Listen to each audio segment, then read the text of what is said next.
I think it's now customary to introduce one's talk in the How to Think series by saying that I'll be addressing how I think rather than trying to prescribe anything.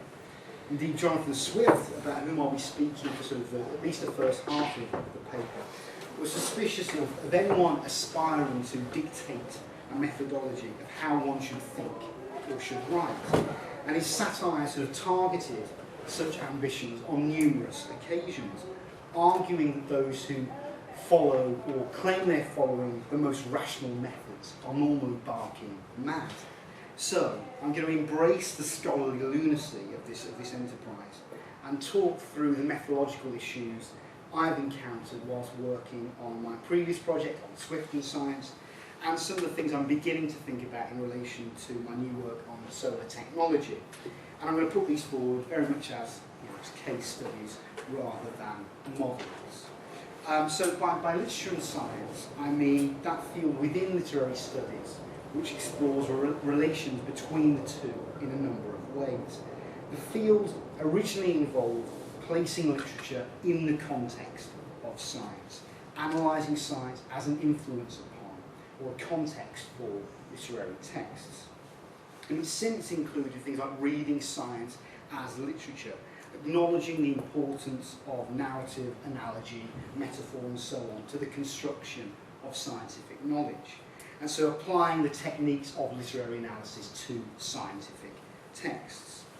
More recently, the field of literature and science has come to view the two disciplines within a kind of mutual exchange, as two of many competing modes of discourse of equal legitimacy within a sort of shared historical context. So recognising that scientific knowledge is codified and legitimated within culture.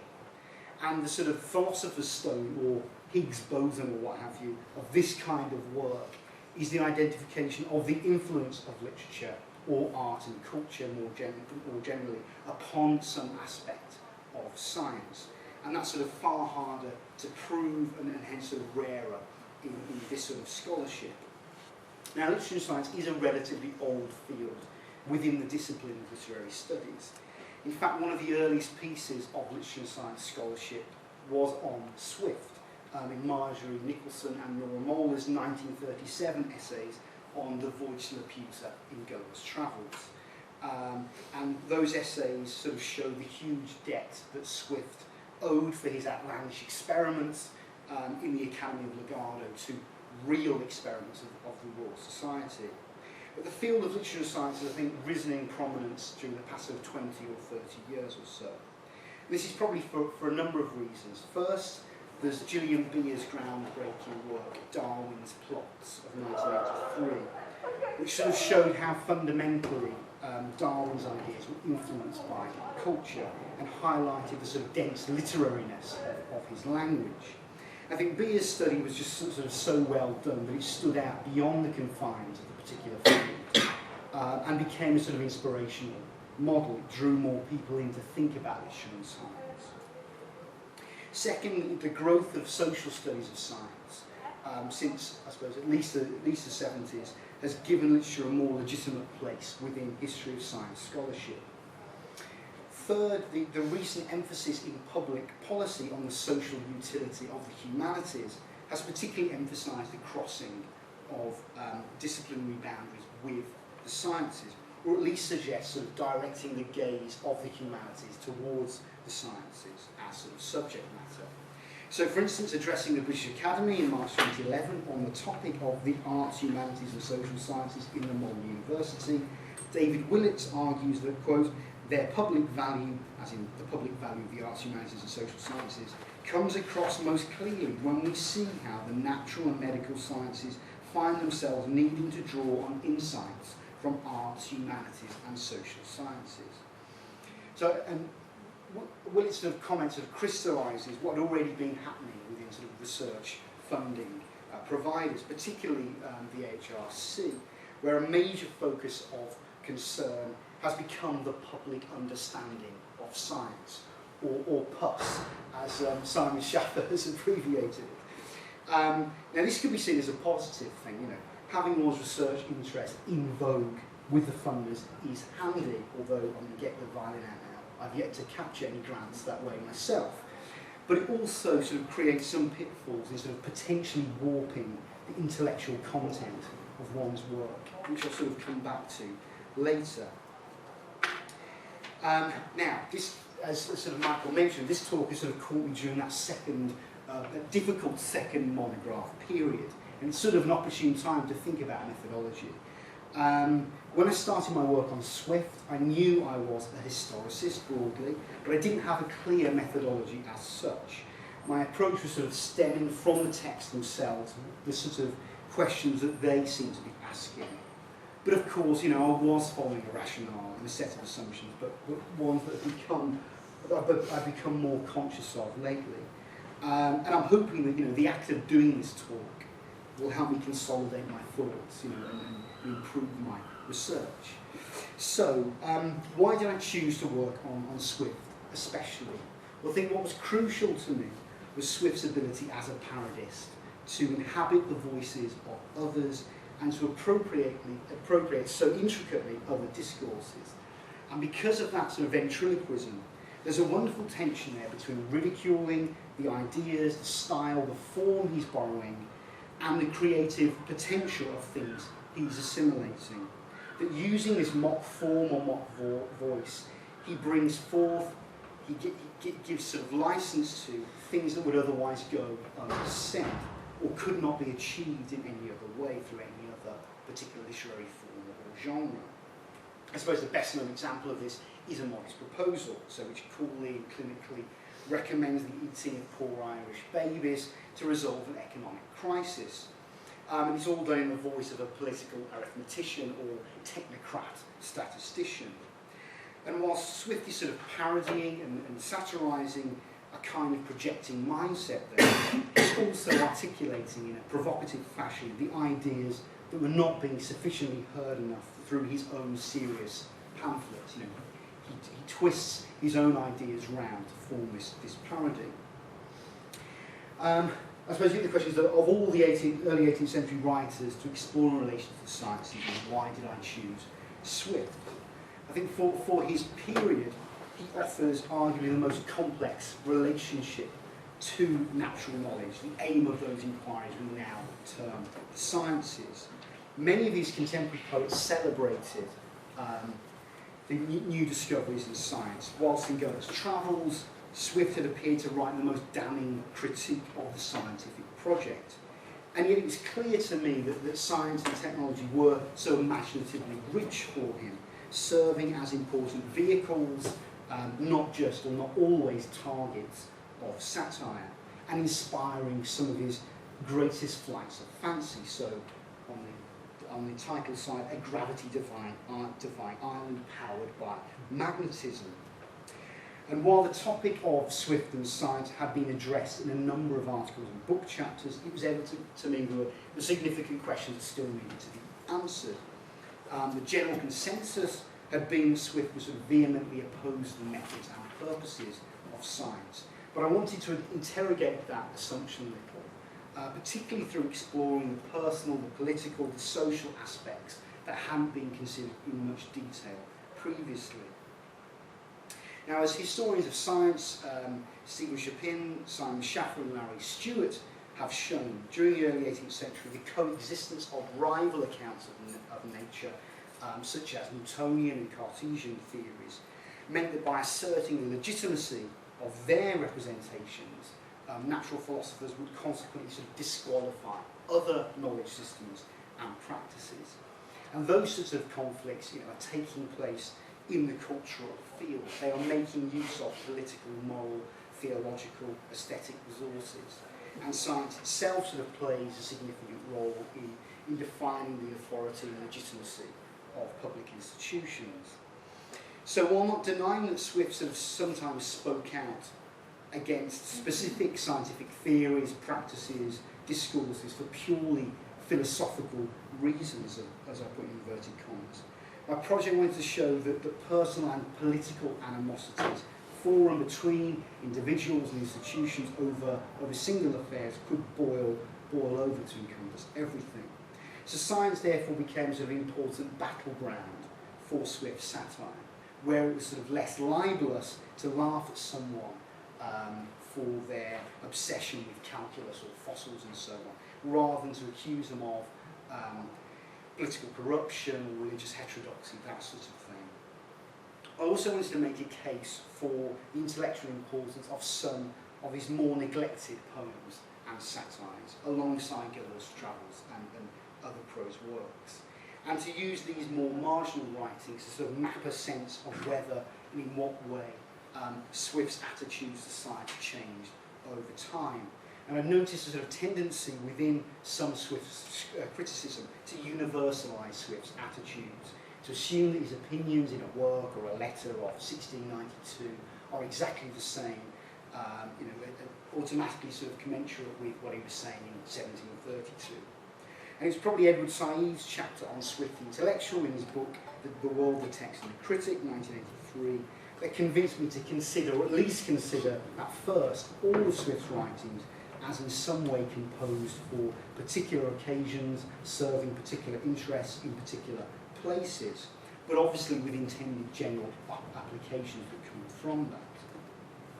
And so the general appeal of much of Swift's literary output, the fact we don't necessarily need hundreds of explanatory footnotes to enjoy Gilbert's travels, though I'd suggest have a read of a few of them. The fact we have that demonstrates the fruitfulness of sort of ahistorical or only broadly periodised readings. So whilst my sort of research is remaining vigilant to the fact that tracing the specificity of Swift's satires offers only one interpretation of sort of complex works, I'm also been trying to sort of resist that inclination to universalise as well.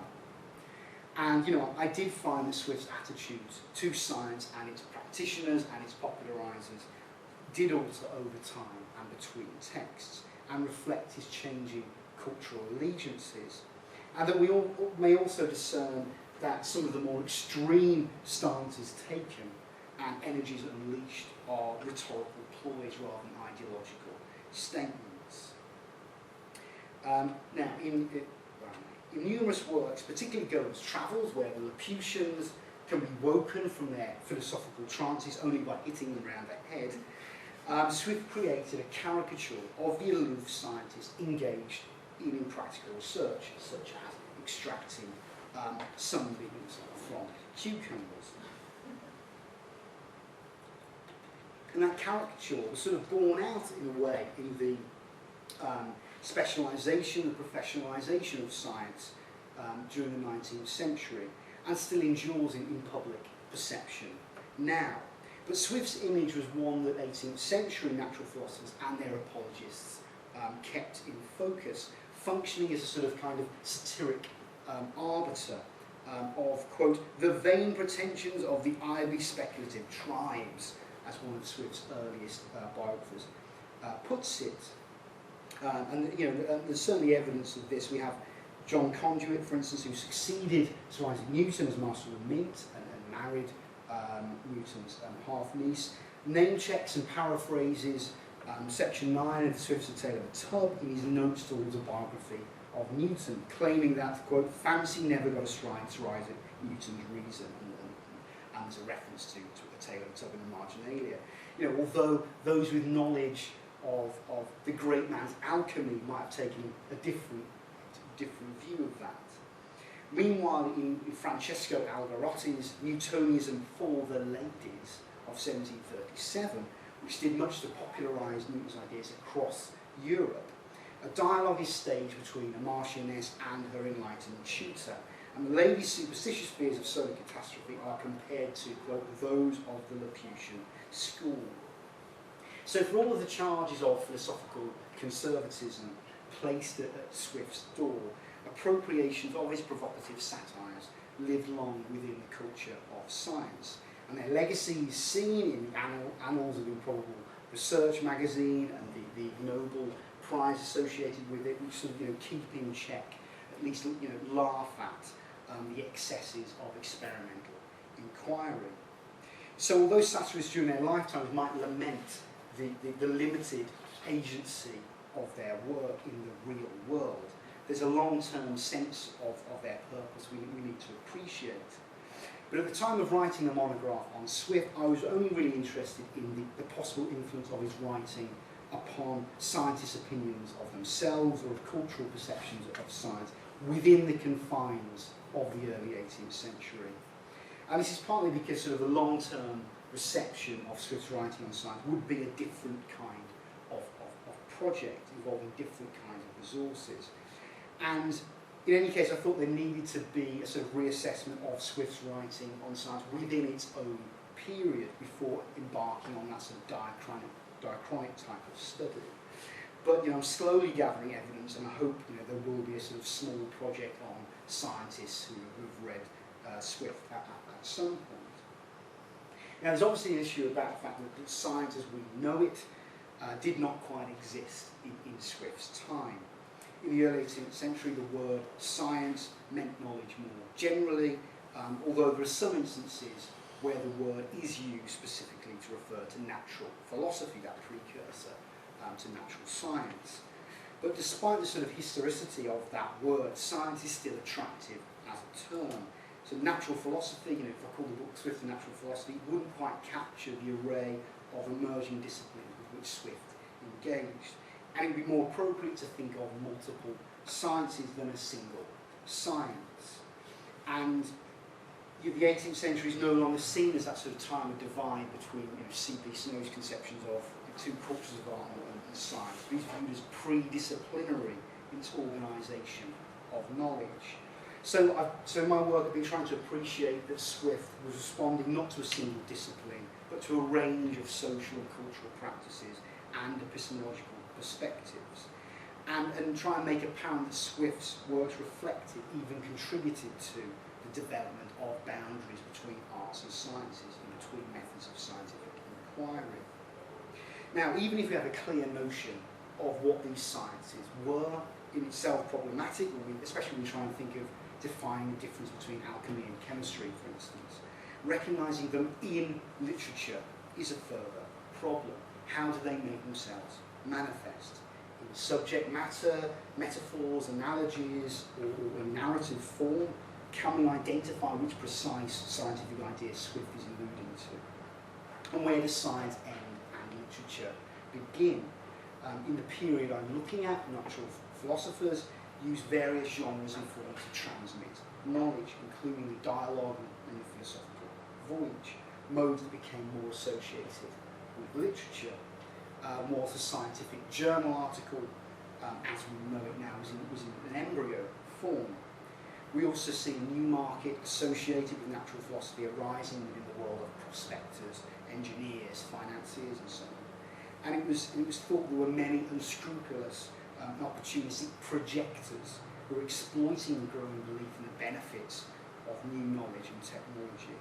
And so again, we might wonder where the science begins and the commerce starts, and whether Swift could see any difference between those enterprises anyway.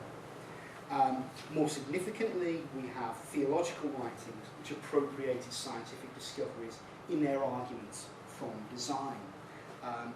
And they sort of disseminated the science, as it were, far more widely than the original texts in some cases. So one example I've put up here is Thomas Burnett's Sacred Theory of the Earth, which applied secondary causes to the workings of divine providence. It used Cartesian physics to try to explain the creation, the fall, the flood, and conflagration. But it's also clear that the proximity of different discourses is often exploited by Swift and other satirists, with the accusation levelled at philosophical system builders such as Burnet that they were composing ingenious romances from within their own fancies rather than using true accounts of nature. So, I might be as ignorant of the science and literary text in front of me as a provincial gentleman in this Cruikshank caricature from 1809. We've got this gentleman trying to correct a visiting lecturer in optics by interjecting, "I humbly ask pardon, sir, but before you get on further, I rises with all due difference to inform you as how in this country we do not call them hopsticks, but hop poles." And this caricature also raises another issue about how we determine how much knowledge of science was assimilated by a non-specialist. Certainly some critics have argued that Swift attacked scientific pursuits because he didn't understand enough about them. So to answer these kinds of questions, I needed to pursue a precise form of historicism, which located where Swift found such scientific ideas. And this is obviously a very traditional form of literary scholarship, but it was one, I thought was necessary to pursue in order to have a secure basis upon which one could then read the science and the literature mutually. So I spent a long time concerned with finding sources and analogues and so on for ideas I encountered in Swift's writing. And I did this by reading the books and by looking at the images I could prove that Swift had read and had seen. Fortunately, there is a sale catalogue of his library. There are references to reading and book borrowing within his correspondence, and from previously identified allusions in his works, we can piece together other things that he would have read. But using the sale catalogue, of course, raises the issue of whether Swift would have avidly read and assimilated everything he actually owned. How many of us own lots of books that we haven't dipped into yet? Now, when I was working on the monograph, electronic resources such as early English books online, and here 18th century collections online were becoming available. And these databases provide access to thousands of printed books, and crucially they have sophisticated full-text search engines within them. But actually those sorts of big data searches didn't yield much in terms of possible sources, but were helpful in terms of finding analogues and a sense of Swift's influence on later satires on science. And the sources I have identified have mainly come about from reading sort of cover to cover the books that Swift himself owned or read. And full text or keyword searches would not have produced many of the results I did have, because the sort of allusions were often not straight copies, but reimaginings and sort of parody at the level of analogical reasoning or grammatical structure in a way, rather than verbal choice. Although these are, I also encountered these as well. Now, even when I find a particular source for a passage, working out what Swift was doing with that source is normally not simple because of the kinds of ironic inflection at work. For instance, a few years back, I was fortunate to discover the source of a particular passage in Swift's Tale of Tub, where the narrator, a kind of parody of a hack author, more heroically finds important meanings within lower forms of text, such as chapbooks of popular tales. And one of these is Faustus, and not Marlowe's tragedy, but a chapbook version. And that Swift's narrator claims was penned by Artephius, an author Bonanote and an adeptus. He published it in the 984th year of his age.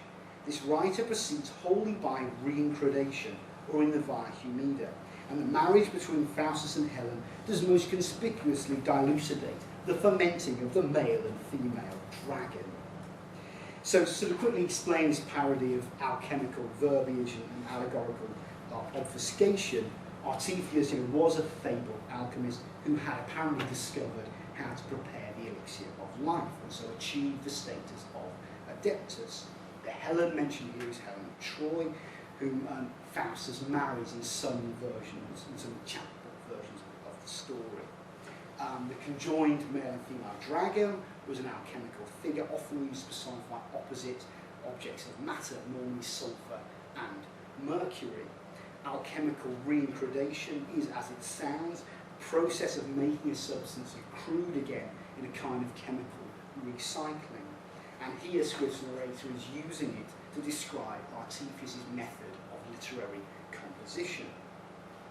Now, what makes Swift's satire on the dumbed-down literary world even more appropriate here is the passage's similarity to an entry on Philosopher's Stone I found in Louis Moreira's dictionary. There are but very few, as they call them, that were authors Bonanote. Those who were approved and reputed the true adepti For this is also one of the terms whereby they express true philosophers who have acquired that which others search for, are Hermes, a venerable father, Khalid, Artephius, who boasted he had lived above 1,000 years, and several others, both ancient and modern. And the entry that then goes on to describe two particular alchemical methods. I'm going to read all of this out anyway. The second of which they call the reincredation of metals and the humid web. For that mercury being of a watery substance, it is also the most crude part. And 'tis in this mercury that they put some gold or silver, and make it putrefy within in such a manner that it thereby becomes a substance called philosophic mercury, which is neither gold nor silver, but a metallic composition of a soft consistence, which hath a penetrating and fermentative virtue, by means of which they can multiply ad infinitum by putting common mercury thereto.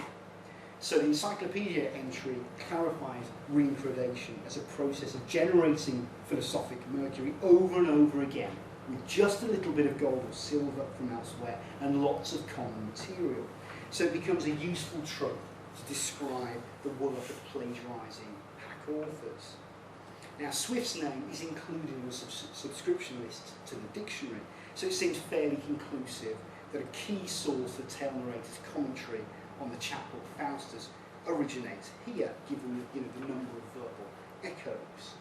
And the Artephius passage therefore serves as evidence that while the tale reveals Swift's concern with a new culture of proliferating information through encyclopedic texts in a kind of literary reincredation, he resorts to using such sources himself.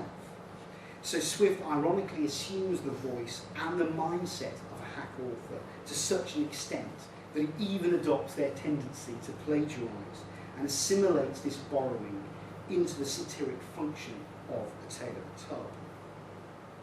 And so I suppose my wider point is that knowing the precise source of knowledge helps us to understand more precisely the working of that knowledge within the literary text itself. Previous critics and editors have annotated this passage. They have explained who Artephius was, what the other alchemical references meant, so as to explain the kind of mock heroic interpretation of these vulgar texts that Swift is revelling in. But without knowing the encyclopedic form in which Swift received that knowledge, we don't get the full sense of the joke. The textual transmission of ideas and material form of that knowledge is therefore paramount within Swift's parodic and satiric schemes. But the intricacy of Swift's allusions inevitably raises questions about readership. That the full sense of irony at work would have only been appreciated fully by a small clique of like-minded and well-read thinkers. Now, recently I've been trying to think more about what the differences might be between the history of science and literature and science, especially when the discipline of history and science has become increasingly cultural in its approach and the field of vision. And one point of divergence between the two disciplines became clear to me when my book was reviewed by a historian of science. In what was otherwise a favourable review, I was very flattered to receive, I'll get in now. The review was slightly critical of the book for concentrating on individual natural philosophers, especially Newton, believing that I'd somewhat wiggishly assumed the centrality of his work to the period at a time when Newtonian science wasn't yet all pervasive and hadn't quite been accepted as a truthful account of the laws of motion and the nature of light and so on. But I approached Swift's treatment of science in this way because again and again the evidence in Swift's own works shows that he did conceive of science as a product of particular individuals, even if he was keenly aware of the socio-cultural power of assemblies and institutions, including the Royal Society. Or at least, as a satiric strategy, Swift's works often targeted the discipline of natural philosophy through lampooning and caricaturing individuals, especially Newton. And it was important for me to explore those direct connections between Swift and scientists, particularly Newton, which hadn't been adequately acknowledged in scholarship before. And these are particularly the personal connections that Swift at one time had a deep friendship with Newton's half-niece and domestic companion, Catherine Barton, who is on your right, and also the political, of Newton as Whig Master of the Mint, publicly endorsing particular coinage imposed upon Ireland by the English government, which Swift attacked in his Drapier's letters. And in the aftermath of securing a victory against the introduction of this coinage, Wood's halfpence as it was known, Swift then wrote his most vehement satire on science in Gulliver's Voice Reputa, which contains several caricatures that resemble Newton and were undoubtedly informed by that coinage episode. So Swift was targeting science, but he was motivated politically in that instance. And to explain the full workings of those caricatures in relation to Newtonian thought and culture, I had to erase my knowledge of the historiography in some ways. So whilst historians of science study Newton, the natural philosopher, the alchemist, the anti-Trinitarian, and millenarian, in his totality, I need to establish what Swift would have known about Newton, rather than what's come to light about him in the intervening years. Now, with another note of caution in relation to my scholarship concerns how we acknowledge the values of the present and yet maintain objective detachment from the historical material. Gulliver's Travels itself raises the issue of the utility of research. In the Voice Reputa, Gulliver visits the Academy of Legardo, so an institution which incubates an array of experiments, at best impractical, so making some beans from cucumbers, at worst medically or environmentally irresponsible and unethical, so inflating dogs via the anus as a cure for the colic and literally exploding them with bellows. But while this is all going on, outside the walls of the Academy, the normal citizens of Balmabarby are generally poverty-stricken, financially exploited, and politically subordinated. So, at a time now of debate about the public funding of science within the context of government austerity programs, and the application and social worth of new experiment and discovery is placed under particular scrutiny, Swift's dystopian vision reminds us that researchers should perhaps articulate more fluently at a louder volume that their work does not neglect the everyday well-being of humanity and of planet Earth, or at least in most cases. And so there is a strong sort of presentist compulsion within literature and science studies particularly. And part of this comes out of that with the research funding environment and the concern with the public communication of science I mentioned earlier. Now, I'm not going to critique the aims of the HRC science and culture theme now, not least because I'm writing an application in relation to it.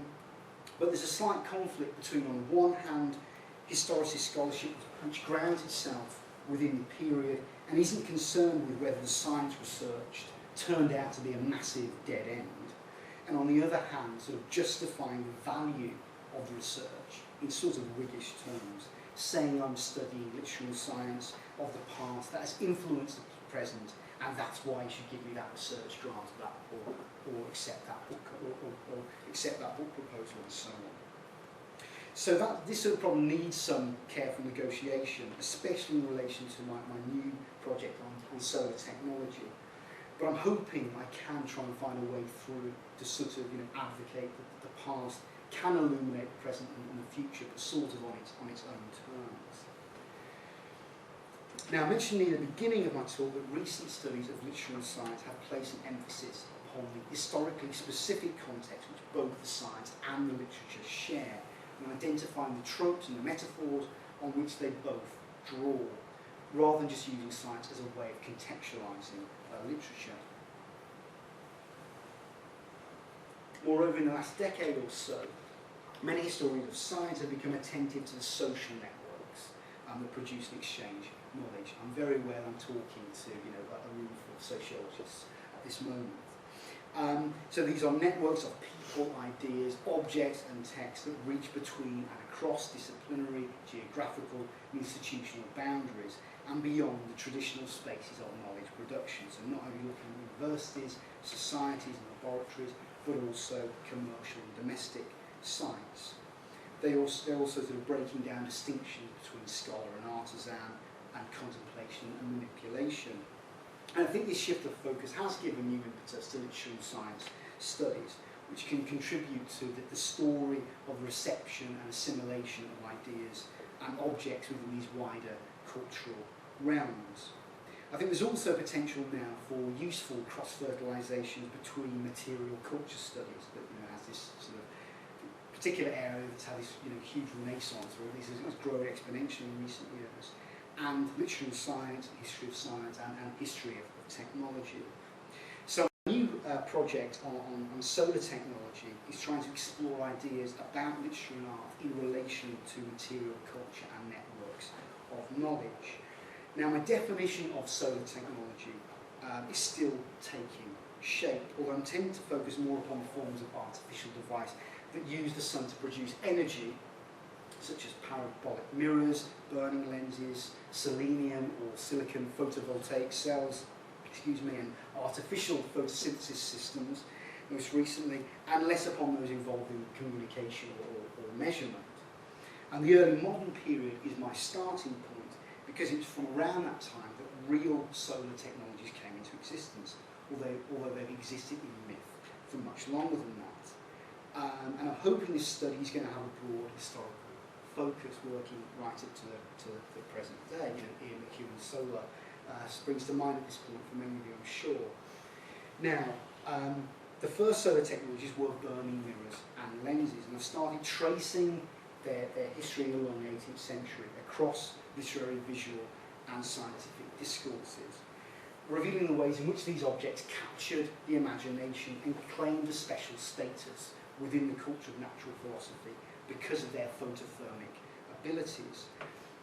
This is Antoine Lavoisier, who is using two lenses in series to focus the heat within his chemical experiments. He's sporting a rather cool pair of shades, as you might notice.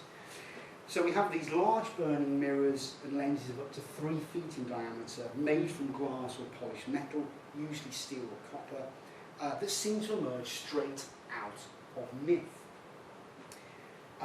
The Jesuit natural magician, Athanasius Kirch, wanted to assess the likelihood of the stories about Archimedes using an optical device to converge the sun's rays to destroy the invading Roman fleet at the siege of Syracuse.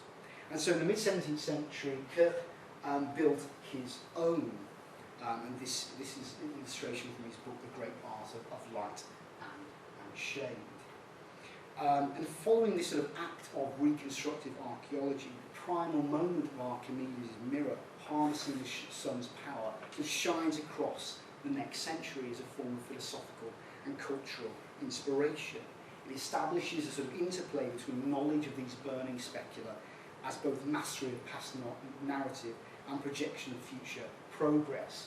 And any time I'm reading the philosophical transactions and burning mirrors are mentioned, almost the first or second sentence is comparing it to Archimedes, or the story of Archimedes. Now, as well as these those large devices, which I'll come back to, the small handheld burning glass was itself seen as an important and wondrous tool, and became a fashionable accessory within polite culture. I'm going to give you an extract from John Hall's poem, A Burning Glass. Strange chemistry, can dust and sand produce so pure a body and diaphanous? Strange kind of courtship, the amorous sun to embrace a mineral twists his rays in one. Talk of the heavens mocked by a sphere, alas, the sun itself's here in a piece of glass. And Hall's poem sort of illustrates the kind of sort of material consciousness I'm interested in exploring. Gestures towards many ways in which new optical technologies marvel the early modern audience. And it invites the reader to sort of attend to the materiality of the burning glass, itself a form of media. And by consequence, it makes us think about how a sort of sensory encounter with a material object is conveyed within a mediating text. In Courtship trope here, Hall captures the uncanniness of the burning glass, transparent in form, and yet opaque and mysterious in its refractive ability. The sun itself in a piece of glass is a hyperbolic image typical of Hall's metaphysical trickery, but this sort of metonymic relation between the stellar body and its terrestrial conduit, that it's a kind of sun in little and able to draw upon the same sort of sublime power, resonates throughout this period. And curiously, in lots of the works I'm looking at, the handheld burning lens is in some ways represented as more exquisitely sublime than the larger mirrors and lenses, because it suggests direct, tangible access to unearthly, pure and limitless power between one's fingers until a cloud comes over, of course. So there's something interesting happening in the operation of scale and the sort of sublime aesthetic in relation to these objects, because the sun has not only sort of unique power materially but also symbolically, and these energies sort of reflect upon, they refract through these material and textual productions. So to come back to these larger mirrors, at the time of the Enlightenment, these technologies forcefully evoked in material form the traditional association of the sun with the light of reason. And yet they're also represented as the mediators of a transcendental power beyond rationalizations. I think you can sort of see in Jacques Lelouch's engraving here, l'optique.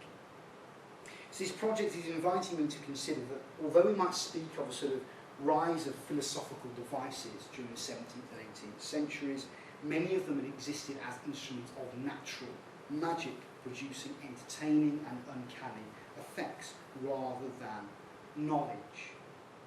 And so as a way of helping me to understand the meanings of these devices from theories of material culture, I've appropriated ideas about sort of objects not projecting a single discourse but operating heteroglossically. So with early modern technologies of the sun, producing matters of fact in the fields of optics and chemistry, and yet also generating symbolic power associated with a kind of wonder. And the precise meanings of these objects are not fixed, but shift between locations. They originated within workshops and laboratories, and are the product of exchange across professional boundaries between natural philosophers, inventors and instrument makers, but they attract patronage from monarchs and nobles across Western Europe, who wish to benefit from association with significant symbols of applying knowledge to the providential powers of nature. So one mirror, for instance, was purchased by Louis XIV and became a technological addition to the absolutist iconography of the Sun King.